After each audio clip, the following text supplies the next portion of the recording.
নুসরাত মামলায় গর্জে উঠেছে মানবাধিকার কমিশনার।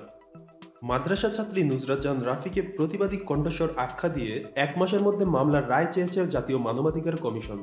১৬ই এপ্রিল জাতীয় মানবাধিকার কমিশন কার্যালয়ে আয়োজিত সংবাদ সম্মেলনে কমিশনের চেয়ারম্যান কাজী রিয়াজুল হক এ দাবি জানান। তিনি বলেন, নুসরাতের ঘটনা চাঞ্চল্য সৃষ্টি করেছে, কিন্তু গ্রামগঞ্জে এমন ঘটনা অহরহ ঘটছে। বিচার প্রক্রিয়া সহজতর করতে যে কাজগুলো নিষ্ঠার সঙ্গে করার দরকার সেগুলো করতে আমরা ব্যর্থ হচ্ছি।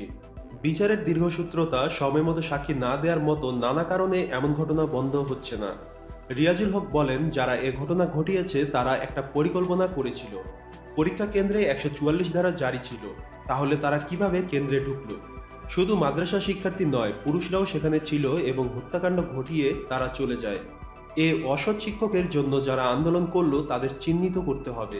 তিনি বলেন, নুসরাত প্রতিবাদী মেয়ে, প্রতিবাদী কণ্ঠস্বর।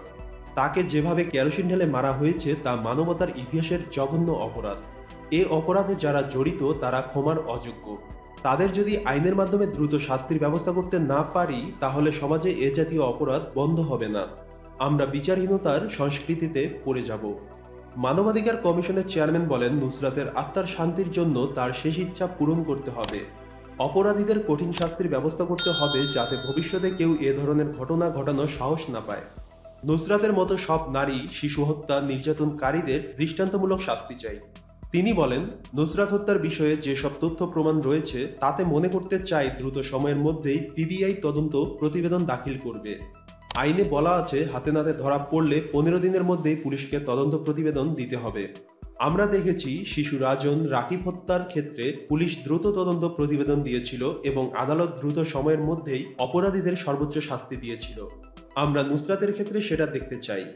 সিরাজউদ্দৌলাকে মাদ্রাসার অধ্যক্ষ করার বিষয়ে প্রশ্ন তুলে তিনি বলেন, এর আগেও তার বিরুদ্ধে মামলা হয়েছে, বিভিন্ন অপরাধে জড়িত থাকার অভিযোগ উঠেছে। এমন জঘন্য চরিত্রের লোককে কিভাবে অধ্যক্ষ হিসেবে চাকরি দেওয়া হলো তা বোধগম্য নয়।